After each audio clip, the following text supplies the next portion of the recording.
আমার পাঁচটা দোকান রে ভাই, সব শেষ হয়ে গেছে, ছাই হয়ে গেছে। আল্লাহ, তুমি সহজে থাকো, আমার সহ্য করার সময় দাও। আবারও আগুনের কবলে গুলশান ডিএনসিসি মার্কেট, কাঁচা বাজার সহ একাংশ পুড়ে ছাই। ধ্বংসস্তূপে শেষ সম্বল খুঁজছেন দোকানিরা। গতবারের আগুনের পর ফায়ার সার্ভিসের পরামর্শ মানেনি ডিএনসিসি মার্কেট কর্তৃপক্ষ। স্বাস্থ্যহীন ব্যবস্থায় জিয়ে রাখার কারণেই বারবার দুর্ঘটনা, মত বিশেষজ্ঞদের। বহুতল ভবনে অগ্নি নিরাপত্তা যাচাইয়ে কাল থেকে 15 দিনের অভিযান। এফআর টাওয়ারের ফায়ার এক্সিট সংকীর্ণ, কয়েকটি তলায় ব্যবহার অনুপযোগী, স্বরাষ্ট্র মন্ত্রণালয়ের তদন্ত দল। এবং রাজধানীর বেশিরভাগ বহুতল ভবনেই নেই আগুন নিয়ন্ত্রণের প্রাথমিক সক্ষমতা, নেই প্রশস্ত সিঁড়ি বা পানির ব্যবস্থাপনা, মালিকদের বাধ্য করার পরামর্শ।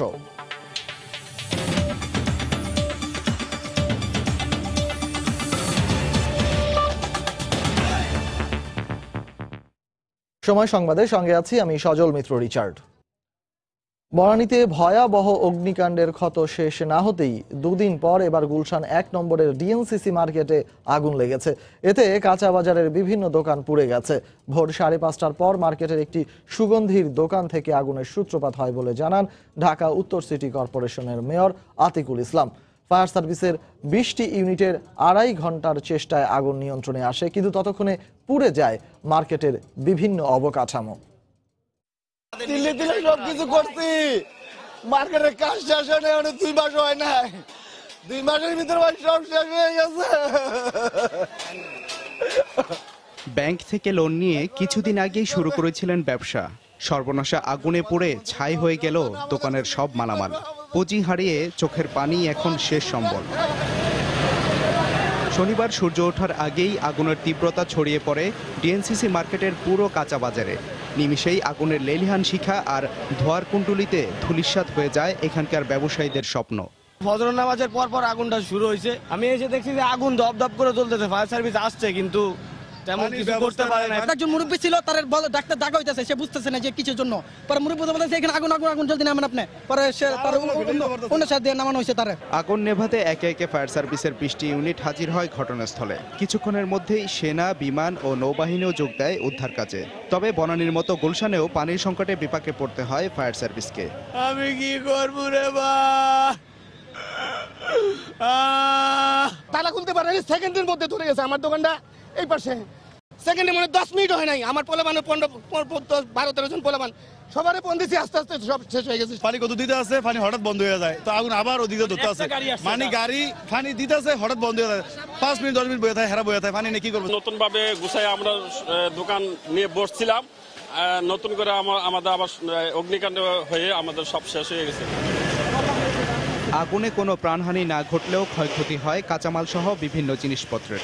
2.5 ঘন্টা সব ইউনিটের সম্মিলিত চেষ্টায় আগুন নিয়ন্ত্রণে আসে। ফায়ার সার্ভিসের অভিযোগ, একাধিকবার নোটিশ দিলেও মার্কেট কর্তৃপক্ষ কোনো ব্যবস্থা নেয়নি। তবে মার্কেটটির নিরাপত্তায় স্থায়ী ব্যবস্থা নেওয়ার আশ্বাস দেন ঢাকা উত্তর সিটি কর্পোরেশনের মেয়র। মার্কেটে অগ্নি নির্বাপনের জন্য ব্যবস্থা নাই, যা থাকা প্রয়োজন আমরা যা সুপারিশ করেছিলাম তা বাস্তবায়ন করা হয় নাই। 7 দিনের মধ্যে এই তদন্ত করে এটার ক্ষয়ক্ষতির পরিমাণ এবং অগ্নিকাণ্ডের কারণ, আহত নিহত বা সুপারিশমালা সহ রিপোর্ট দাখিল করবে। আইন শৃঙ্খলার পরিস্থিতি দেখা, কেউ আহত হলে ইমিডিয়েটলি আপনার হাসপাতালে নিয়ে যাওয়া, অথবা জানমালের যে সম্পত্তি আছে সেগুলো আপনার রক্ষা করার জন্য যে সকল সমন্বয় করা উচিত সেগুলো করা উচিত, সেই কাজগুলো আমরা করছি। আমরা অবশ্যই কি ধরনের ব্যবস্থা করব, আবার কেন হলো, এটা কি ধরনের পার্মানেন্ট কোনো সলিউশন কি করতে পারি কি না পারি, সবগুলো নিয়ে আমি স্টেপ বাই স্টেপ জানাবো আপনাদেরকে। এর আগে 2017 সালে ভয়াবহ অগ্নিকাণ্ডে পুড়ে ছাই হয়ে যায় ডিএনসিসি মার্কেট। তারপর ব্যবসায়ীদের সাহায্যে কর্তৃপক্ষ নতুন করে অবকাঠামো নির্মাণ করে দেয়। সাদিকুর রহমান, সময় সংবাদ, ঢাকা। এই মুহূর্তে দুর্ঘটনাস্থলে কথা বলছেন স্থানীয় সরকার মন্ত্রী তাজুল ইসলাম। আমরা সরাসরি চলে যাচ্ছি সেখানে। সংযোগের পরে সরকার থেকে সর্বাত্মক সহযোগিতা দেওয়া হয়েছিল, পরিকল্পনা দেওয়া হয়েছিল এটাকে ভেঙে একটা নতুন মার্কেট তৈরি করার জন্য, কিন্তু বিভিন্ন আইনি জটিলতা সৃষ্টি করে এখন এইটা কাজটাকে অত্যন্ত মন্থর করে দেওয়া হয়েছে। তো আমি আশা করি আজকের এই দুর্ঘটনার পরে এখানে স্বার্থ সংশ্লিষ্ট ব্যক্তিবর্গ, বিশেষ করে যে সমস্ত দোকানের মালিক এবং ভাড়াটিয়া যারা আছেন তারা ক্ষতিগ্রস্ত হয়েছেন। এবং এই ক্ষতির পরে আমার মনে হয় সবার মধ্যে একটা বোধোদয় না আসার কোনো কারণ নাই যে সরকারকে সহযোগিতা করার জন্য। সরকার এখানে সব সময় দেশের মানুষের জন্য অঙ্গীকারবদ্ধ। আমাদের মাননীয় প্রধানমন্ত্রী শেখ হাসিনা বাংলাদেশকে একটি উন্নত দেশে রূপান্তরিত করতে চায় এবং তার জন্য এই সমস্ত বিপরীত বিধানগুলা এর থেকে বাইরে যাবে না, কিন্তু আমাদেরকে সংশ্লিষ্ট সকল মহলের সহযোগিতা লাগবে। আমি মিডিয়াকে অত্যন্ত আন্তরিকভাবে ধন্যবাদ জানাই। যে কোনো ঘটনা বলছেন যে তারা সরকারের কাছে সহায়তা চাচ্ছে, তারা নিশ্চয় হয়ে গেছে সরকারের পক্ষ থেকে কোনো সহায়তা যাচ্ছে। সরকারের পক্ষ থেকে সকল সহযোগিতা করা হবে এবং আর্থিক করার মতো সরকারের নীতিমালা সাপেক্ষে করা হবে। আমি মন্ত্রী হিসাবে আমাদের মেয়র সকালে ঘটনা ঘটার 7টার পূর্বে উনি এখানে উপস্থিত ছিলেন এবং দীর্ঘক্ষণ ছিলেন, আমাকে অবহিত করেছেন এবং আমাদের সচিব সাহেব আমার সাথে আছে, এডিশনাল সেক্রেটারি আছে, সিটি কর্পোরেশনের সকল কর্মকর্তারা উপস্থিত হওয়ার অর্থ হলো যে আমরা জনগণের পাশে আছি। দুর্যোগ দুঃসময়ে মাননীয় প্রধানমন্ত্রীর নেতৃত্বে নির্দেশে আমরা সবাই মিলে দেশের উন্নতির জন্য কাজ করার জন্য অঙ্গীকারবদ্ধ। আপনাদেরকেও ধন্যবাদ জানাই, আপনারাও এটা ঘটনা ঘটার সাথে সাথে উপস্থিত হয়ে মানুষকে এই খবরগুলা সরবরাহ করেছেন। অগ্নিকাণ্ড স্থল থেকে কথা বলছিলেন, সাংবাদিকদের ব্রিফ করছিলেন স্থানীয় সরকার মন্ত্রী তাজুল ইসলাম। আমরা এতক্ষণ ছিলাম সরাসরি সেখানে। এছাড়াও ওখানেই অর্থাৎ দুর্ঘটনাস্থলেই রয়েছেন আমাদের সহকর্মীরা, বিভিন্ন সময় বিভিন্নভাবে তারা আমাদের সেখানকার অবস্থা জানিয়ে যাচ্ছেন। এই মুহূর্তে ডিএনসিসি মার্কেটে যেখানটিতে দুর্ঘটনাস্থল সেখানে রয়েছেন তোহা খান তামিম। আমরা সরাসরি চলে যাচ্ছি তার কাছে। এখানকার ব্যবসা প্রতিষ্ঠান যাদের রয়েছে তারা আসলে এখন তাদের যে এই প্রতিষ্ঠানগুলো ছিল সেই প্রতিষ্ঠানগুলো যে মালামাল, সেই মালামালে আসলে খুঁজে ফিরছেন তাদের শেষ সম্বলটুকু। যদি আসলে কিছু অক্ষত জিনিস পাওয়া যায়, যদি আসলে কোনো অক্ষত মালামাল পাওয়া যায়। খুব কষ্ট করে প্রতিষ্ঠানগুলো গড়ে তুলেছিলেন বিভিন্ন জন, কিন্তু বিভিন্নভাবে ব্যাংক থেকে ঋণ নিয়ে হলেও বিভিন্নভাবে কিন্তু এই প্রতিষ্ঠানগুলো গড়ে তুলেছিলেন, আমাদেরকে জানিয়েছেন ব্যবসায়ীরা। এবং সেই মালামালগুলো কিন্তু এই ক্ষতিগ্রস্ত হওয়ার কারণে আপনি দেখতে পাচ্ছেন যে কিভাবে প্লাস্টিকের যে পণ্যগুলো রয়েছে সেই পণ্যগুলো একটির সাথে আরেকটি একেবারে গলে গিয়েছে। পাশাপাশি এখানে যে বিভিন্ন ক্রোকারি যে দোকানগুলো রয়েছে, নিত্য ব্যবহার্য সাংসারিক যে ব্যবহার্য যে সমস্ত যে ক্রোকারি যে জিনিসপত্রগুলো রয়েছে সেগুলো কিন্তু আসলে একটার সাথে আরেকটি একেবারে পুড়ে গলে গিয়েছে। প্লাস্টিকের যেই তৈজসপত্রগুলো রয়েছে আপনি দেখতে পাচ্ছেন যে এই যে ব্যবসায়ী রয়েছেন, এই ব্যবসায়ী কিন্তু এখন শেষ সম্বলটুকু আসলে খুঁজে ফিরছেন, শেষ সম্বলটুকু আসলে তারা উদ্ধার করার চেষ্টা করছেন। আর কিছুক্ষণ আগেও কিন্তু ফায়ার সার্ভিস এবং অন্যান্য যে সংস্থাগুলো রয়েছে তাদের পক্ষ থেকে বলা হয়েছে যে এখানে যে উদ্ধার তৎপরতা সেটি আসলে ব্যবসায়ীরা যতক্ষণ চাইবেন ততক্ষণ পর্যন্ত এখানে আসলে তাদেরকে নিরাপত্তা দেওয়া হবে এবং ব্যবসায়ীরাও এখানে তাদের যে জিনিসপত্র সেই জিনিসপত্রগুলো খুঁজে ফিরছেন। সজল, আরেকটি বিষয় আপনাকে একটু বলে রাখি, সেটি হচ্ছে যে এখন কিন্তু এই যে ডিএনসিসি যে 1 নম্বর কাঁচা বাজার যে মার্কেট রয়েছে সেই মার্কেট পুরো মার্কেটটাই কিন্তু একেবারে লোহার যে অ্যাঙ্গেল, সেই লোহার অ্যাঙ্গেল দিয়ে ছোট ছোট দোকান এবং প্রায় 300টি দোকান হবে এখানে অবশিষ্ট। এবং এই প্রত্যেকটি দোকানে কিন্তু যে ঝাঁপি, সেই ঝাঁপি লাগানো ছিল। খুব স্বভাবতই গতকাল রাতে যারা ব্যবসা পরিচালনা করে এখান থেকে চলে যাওয়ার তারা দোকান বন্ধ করে চলে গিয়েছেন। ঠিক ফজরের সময় কিন্তু অর্থাৎ 5:30টার পরপরই যে আগুন লাগার ঘটনা ঘটে। এবং এখানে আমরা একজন প্রত্যক্ষদর্শীর সাথে কথা বলেছিলাম যে এখানে একটি মুদিখানার দোকান এবং এই মুদিখানার দোকানের ভেতরে কিন্তু বিভিন্ন ধরনের আইটেম ছিল, যেমন বডি স্প্রে, পারফিউম কিংবা যে বিভিন্ন ধরনের যে পানীয়, সেই পানীয়দের যে পানীয়গুলো রয়েছে সেই পানীয় যে সেই ক্যানে ভর্তি ছিল সেই দোকানে। এবং সেখান থেকে তিনি আগুন নেভানোর প্রথমে চেষ্টা করেছিলেন, পানি দিলে সে আগুনের তীব্রতা আরো বাড়তে থাকে। পরবর্তীতে আরো কয়েকজনকে ডাকলে সেই কয়েকজন সাড়া দিলে তারাও আগুন নেভানোর চেষ্টা করে। ব্যর্থ হয়ে আগুন যখন তীব্র মাত্রা ছাড়িয়ে যায় তখনই কিন্তু ফায়ার সার্ভিসকে খবর দেওয়া হয় এবং ফায়ার সার্ভিস ছুটে আসলে তারপরে কিন্তু এই মার্কেটে পুরোপুরি যে আগুনটা আসলে এর মধ্যে কিন্তু ছড়িয়ে যায়। এবং যার ফলশ্রুতিতে আপনারা দেখতে পাচ্ছেন যে এই যে ডিএনসিসি কাঁচা মার্কেট 1 নম্বর, সেই মার্কেটের আগুন কিন্তু গুলশান যে শপিং সেন্টার, সেই শপিং সেন্টারে এখানে এসে ছড়িয়ে যায়। এবং শপিং সেন্টারের নিচতলা, দোতলা এবং 3তলা, বেশ করে নিচতলা এবং 3তলার যেই ফ্লোরটি রয়েছে সেখানে কিন্তু বেশ ক্ষতিগ্রস্ত হয়েছে। এবং নিচতলার যে দোকানগুলো রয়েছে, বিভিন্ন ক্রোকারি কারিজের দোকান, বিভিন্ন নিত্য প্রয়োজনীয় ব্যবহার্য যে দোকানগুলো রয়েছে সেই দোকানের মালামাল, প্লাস্টিকের জিনিসপত্র একেবারে গলে গিয়েছে এবং ক্রোকারিজ জিনিসপত্র রয়েছে, ক্রোকারিজ হাঁড়ি পাতিল থালা বাসন থেকে শুরু করে সেই সমস্ত পণ্যগুলি কিন্তু একেবারে দুমড়ে মুচড়ে গিয়েছে আগুনের ভয়াবহতায়। এবং আপনারা দেখতে পাচ্ছেন এখানে বেশ কিছু কাপড়ের দোকান, বিশেষ করে শীতের ব্যবহার্য বিভিন্ন কম্বল, বিভিন্ন পোশাক আশাকের দোকান সেটি আসলে রয়েছে এবং এই জিনিসগুলো কিন্তু একেবারে পুড়ে ছাই হয়ে গিয়েছে এবং যেগুলো অবশিষ্ট রয়েছে সেগুলো কিন্তু আসলে খুঁজে হাতড়ে বাড়ানোর চেষ্টা করছেন এবং উদ্ধার করার চেষ্টা করছেন এখানকার ব্যবসায়ীরা। তো সব মিলিয়ে বলা যায় এখন আসলে একেবারেই নিঃস্ব হয়ে গিয়েছেন এখানকার ব্যবসায়ীরা এবং প্রতিটি দোকান কিন্তু পুড়ে একেবারে ছাই হয়ে গিয়েছে, দুমড়ে মুচড়ে গিয়েছে। তো সজল, এই ছিল আমার হাতে গুলশান ডিএনসিসি মার্কেট থেকে আগুন লাগার খবর। গুলশান 1-এর ডিএনসিসি মার্কেট থেকে অগ্নিকাণ্ডের সবশেষ খবরাখবর জানাতে আমাদের সাথে যোগ দিয়েছিলেন রিপোর্টার তোহা খান তামিম। বহুতল ভবনে অগ্নি নিরাপত্তা যাচাইয়ে আগামীকাল থেকে 15 দিন অভিযান চলবে বলে জানিয়েছেন গৃহায়ন ও গণপূর্ত মন্ত্রী শাহ রেজাউল করিম। আগুনে ক্ষতিগ্রস্ত গুলশান 1 নম্বরের ডিএনসিসি মার্কেট পরিদর্শনে এসে তিনি একথা জানান। এ সময় তিনি আরও জানান, প্রয়োজনে ভ্রাম্যমাণ আদালত স্থায়ীভাবে অভিযান চালাবে। স্থাপনাটা কাঁচা বাজার, এখানে কিন্তু পরিকল্পিত ইমারত না, ফলে এখানে বিদ্যুৎ নির্বাপকের ব্যবস্থা বা অন্যান্য ব্যবস্থা কিন্তু এখানে রেকর্ডে নেই।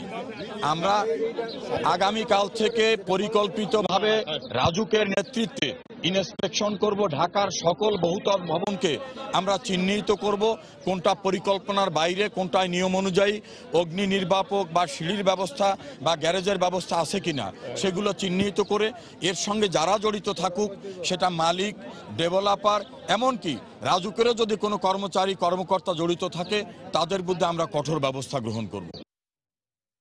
সময় সংবাদে আরো থাকছে।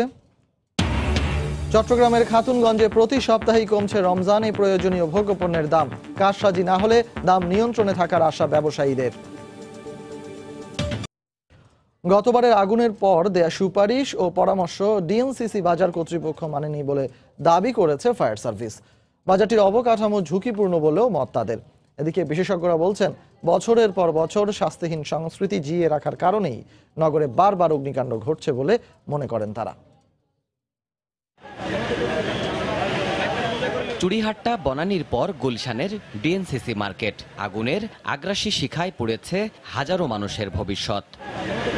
2017 সালের পর আবারও আগুনের কবলে এই মার্কেট। প্রশ্ন জাগে, গতবারের তদন্ত আর পরামর্শের কি কোনোই বাস্তবায়ন হয়নি? যতগুলো দোকান ছিল সবগুলো পুড়ে গেছে। দুধের দোকান, মশলার দোকান, কাঁচা তরকারির দোকান, মাছের বাজার, মাছের ফ্রিজগুলো যা ছিল সব পুড়ে গেছে। সব দোকানদারে পথের ভিখারি, এর আগে মানুষের লোন টোন সবাই দিয়েছে, ব্যবসাটা খারাপ করাইছে। আগুনটা যে লাগতেছে, কে লাগাইছে, কে কি করতেছে আল্লাহ পাক জানে। বাবা, আমি কারে দোষ দিব? আগুন নেভানোর মতো সেই ইকুইপমেন্ট পর্যাপ্ত পরিমাণে আমাদের ছিল না। এই জন্য আমাদের এটা আমাদের দুর্বলতা, হয়তো বা প্রশাসনিকভাবে আমাদের ওইভাবে সাপোর্ট করে নাই। ফায়ার সার্ভিসের বক্তব্যে স্পষ্ট হয়, তাদের কোনো সুপারিশ আমলে নেওয়া হয়নি। অগ্নি নির্বাপনের যথাযথ প্রস্তুতিও ছিল না। আপনারা জানেন যে এখানে ফায়ারের পানির খুবই স্বল্পতা। এখানে 3 থেকে 4 বার নোটিশ দেওয়া হয়েছে সাবধানের জন্য, 3 থেকে 4 বার দেওয়া হয়েছে, শুধরায় নাই। তবে এমন দুর্ঘটনার পুনরাবৃত্তির জন্য শাস্তিহীন প্রশাসনিক ব্যবস্থাকেই দায়ী করছেন নগর পরিকল্পনা সংশ্লিষ্টরা। শাস্তিহীন সংস্কৃতির মধ্যে দিয়ে গত 1 যুগ ধরে লক্ষাধিক আগুনের ঘটনা ঘটেছে এবং এই লক্ষাধিক আগুনের ঘটনায় একটিরও মামলা বা বিচার আমরা করতে পারিনি। তাই বলে আমাদের অবস্থান পরিবর্তনের কোনো সুযোগ আছে কিনা এটা আমাদের ভাবতে হবে। আর এই আগুনগুলো বারবার মনে করিয়ে দিচ্ছে, ভাবনা তো দূরের কথা, কার্যকর যদি আমরা না হই তাহলে শুধু মালের ক্ষতি হবে না, ব্যাপকভাবে জানেরও ক্ষতি হবে। অ্যাকর্ড অ্যালায়েন্সের মতো করে রাজধানীর ভবনগুলোতে অগ্নি নিরাপত্তা নিশ্চিতে সার্বিক ব্যবস্থা নিতে প্রশাসন এখনই পদক্ষেপ না নিলে আগামীতে ক্ষয়ক্ষতির পাশাপাশি প্রাণহানিও বাড়ার আশঙ্কা করছেন বিশেষজ্ঞরা। দেবাশিস রায়, সময় সংবাদ, ঢাকা।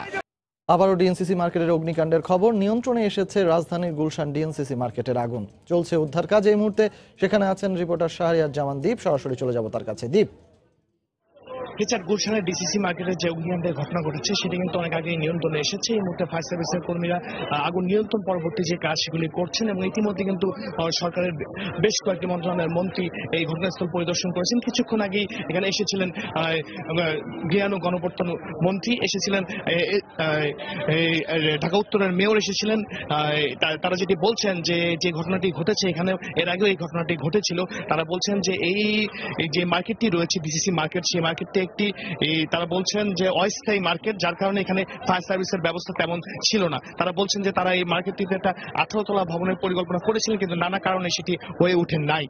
একটু জানিয়ে রাখতে চাই, গৃহায়ণ গণপ্রতিনিধি এখানে এসেছিলেন এবং তিনি যেটি বলেছেন যে আগামীকালকে থেকে রাজুকে তত্ত্বাবধানে তারা একটি অভিযান শুরু করবেন, যে গুলশান, বনানী সহ ঢাকা শহরে যে বিল্ডিংগুলো রয়েছে সেই বিল্ডিংগুলো রাজুকের অনুমতি ঠিকমতো নিয়েছে কিনা বা ফাইটিং ব্যবস্থা তারা রেখেছে কিনা। একটু যদি আমি আপনাদেরকে দেখাতে চাই, আপনারা ছবির মাধ্যমে দেখতে পাচ্ছেন যে এই মুহূর্তে আমি রয়েছি এই কাঁচা বাজার যেখান থেকে মূল আগুন উৎপত্তি হচ্ছে সেটির সামনের অংশে। এখানে আমরা দেখতে পেয়েছি যে বেশ কয়েকটি এখানে সেন্ট বা বডি স্প্রে দোকান কিন্তু ছিল, সেই দোকানগুলো কিন্তু সমস্ত পুড়ে গিয়েছে। কিছুক্ষণ আগে একজন প্রত্যক্ষদর্শীর সাথে আমরা কথা বলেছিলাম, তিনি যেটি বলেছেন আমাদেরকে যে একটি মুদি দোকানের শর্ট সার্কিট থেকেই প্রথমে আগুনের সূত্রপাত হয়েছে এবং মেয়র যেটি বলেছেন যে এখানে প্রায় 291টি দোকান রয়েছে। আমরা যে দেখতে পেয়েছি 291টির মধ্যে বেশিরভাগ দোকানই কিন্তু আগুনে পুড়ে একবারে ছাই হয়ে গিয়েছে এবং ফায়ার সার্ভিস যেটি বলছে যে এর আগেরবার যে অগ্নিকাণ্ডটি লেগেছিল তার চেয়ে এবার যে অগ্নিকাণ্ডের ঘটনা ঘটেছে তার ভয়াবহতা বেশি এবং এখানে তারা বলেছে যে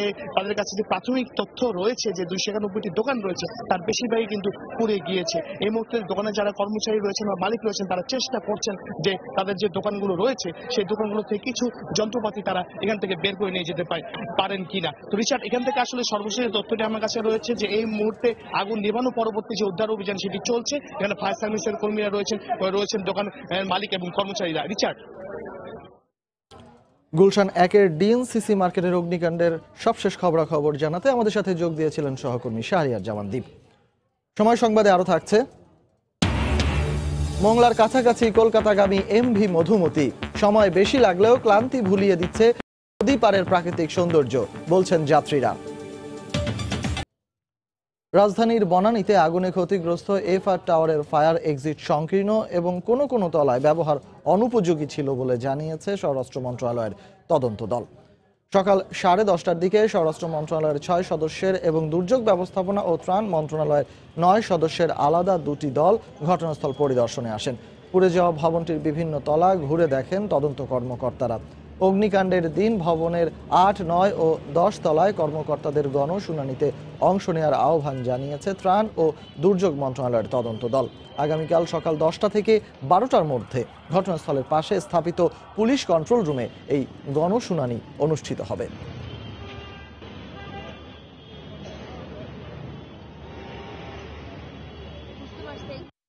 এখানে 8, 9, 10 এই 3 তলার ভিতরে যে কোনো জায়গায় আগুনের সূত্রপাতটা হয়েছে। উপরের তলাগুলোতে গিয়ে দেখলাম যে মানুষ বেশি মরার কারণ হচ্ছে এখান থেকে যে ফায়ার এক্সিটের যে সমস্যাটা ছিল, মাত্র ছোট্ট একটা এক্সিট আছে যেটি হচ্ছে 24 ইঞ্চির এক্সিট এবং সেই এক্সিটটিও বিভিন্ন ফ্লোর মালিকরা ইন্টেরিয়র ডেকোরেশন যেভাবে করেছে যার ফলে তাদের পরস্পর একতলা থেকে আরেকতলা যোগাযোগের আমাদের কাছে মনে হয়েছে একটু ব্যাহত হয়েছে। ওখানে দেখেছি আমরা যে ওই ফায়ারের যে বক্সের যেটা থাকা উচিত এটা আমার মনে হয় এক্সটিংগুইশার ঠিক না, ওটা কি বলে হোস ছিল কিন্তু ওটা অকার্যকর ছিল। সারা পৃথিবীতে আগুনের ঝুঁকির দিক থেকে দ্বিতীয় স্থানে আছে বাংলাদেশ, আর দেশে সবচেয়ে ঝুঁকিতে ঢাকার বাসিন্দারা। অথচ রাজধানীর বেশিরভাগ বহুতল ভবনই নেই আগুন নিয়ন্ত্রণের প্রাথমিক সক্ষমতা, নেই প্রশস্ত সিঁড়ি বা পানির ব্যবস্থাপনাও। এসব নিশ্চিতে ব্যবস্থা নিতে মালিকদের বাধ্য করার পরামর্শ দিয়েছেন বিশেষজ্ঞরা। 2018 সালে সারা দেশে 8,461টি আবাসিক ভবনে আগুন লাগে। এর মধ্যে 2088টি দুর্ঘটনায় ছিল ঢাকায়। শিল্প কারখানায় 1131টি অগ্নিকাণ্ডের 526টি রাজধানীতে। বেলার এক পরিসংখ্যানে দেখা যায় গত এক দশকে 16,000 অগ্নিকাণ্ডে সারা দেশে মৃতের সংখ্যা প্রতি বছর গড়ে 159 জন। অথচ 2018তেই ঢাকায় মৃতের সংখ্যা 121 জন। এবছর এরই মধ্যে শতাধিক প্রাণ আগুনের বলি হয়েছে। বিশেষজ্ঞরা বলেন ভবনের অনুমোদিত নকশার দাগ পাল্টায় মালিকের ইচ্ছায়, সাথে ব্যবহার বিধিও। নকশা পাশ করে নিয়ে চলে গেল, তারপর বিল্ডিং 5-7 বছর, অনেক সময় 10 বছরও লাগে, কারণ ওই 22 তলা ভবন তৈরি করতে টাইম লাগবে। তা যখন হলো তখন কিন্তু এই ডিপার্টমেন্টের সাথে ওরা আর কখনোই ফিরে তাকাবে না। অকুপেশনাল সার্টিফিকেটটা বেশি ইম্পর্টেন্ট, এবং এইটা যখন দেওয়া হবে তখন তাদের কাছ থেকে এই ডিপার্টমেন্টগুলোকে আবারও তাদেরকে সাইন করাতে হবে যে হ্যাঁ আমি যেটা বলেছিলাম আমি সেটা করেছি, আপনি আসেন দেখেন। বছর বছর মাথা তোলা বহুতল ভবনগুলোর বেশিরভাগেই অগ্নিকাণ্ড প্রাথমিকভাবে প্রতিরোধ করার নিজস্ব সক্ষমতা নেই। এমনকি ধোঁয়া এড়িয়ে বেরিয়ে আসার মতো প্রশস্ত সিঁড়ি বা পানির ব্যবস্থাপনাও রাখার বিষয়টি আমলে নেয় না কেউ। ফলে গত 10 বছরে ফায়ার সার্ভিসের সক্ষমতা বাড়লেও ভবনের সংখ্যার আনুপাতিক হারে দুর্ঘটনার ঝুঁকি বাড়ছে বহুগুণে। একটা সেফ এসকেপ রুট, মানুষ যেন আগুন লাগতে নেমে আসতে পারে, এখানে স্মোক থাকবে না, আগুন থাকবে না। আরেকটা হচ্ছে ফায়ার লিফটটা থাকতে হবে, আগুন লাগলে যেন ফায়ারের যারা লোক তারা গিয়ে যেন ফায়ার ফাইটিংয়ের জন্য লিফটে ইউজ করতে পারে। এই দুইটা জিনিস নাই কারো, সব বিল্ডিংয়ের ক্ষেত্রে, তবে হাইরাইজ বিল্ডিংয়ের ক্ষেত্রে এগুলি অত্যন্ত বাধ্যতামূলক। যে কোনো বিল্ডিংয়ের ফায়ারের জন্য মডিফিকেশন সম্ভব, যদি গভর্নমেন্ট ইম্পোজ করতে চায় অবশ্যই সম্ভব। বিশেষজ্ঞরা বলছেন শহরের সব ভবন দ্রুত যাচাই করে নকশা অনুযায়ী যথাযথ ফায়ার এক্সিট এবং প্রয়োজনীয় পানি ও অগ্নি নিরোধের ব্যবস্থাপনা নিশ্চিতে বাধ্য করতে হবে মালিকদের। সেলিয়া সুলতানা, সময় সংবাদ, ঢাকা। যাত্রার দ্বিতীয় দিনে বরিশাল পার হয়ে কলকাতাগামী এমভি মধুমতি জাহাজ এখন মোংলা বন্দরে। এই মুহূর্তে জাহাজে আছেন রিপোর্টার মাহমুদ রাকিব, সরাসরি চলে যাব তার কাছে। রাকিব। হ্যাঁ রিচার্ড, আপনি জানেন যে ঢাকা থেকে কলকাতাগামী এমভি মধুমতি ছেড়ে আসা জাহাজটি এই মুহূর্তে রয়েছে মংলা সমুদ্র বন্দরে। অর্থাৎ গতকাল সন্ধ্যায় ছেড়ে আসার পর সে জাহাজটি নারায়ণগঞ্জ, ফতুল্লা, চাঁদপুর, বরিশাল পাড়ি দিয়ে এখন বাজে আপনার 1:15 মতো এই মুহূর্তে এসে পৌঁছেছে মংলা সমুদ্র বন্দরে।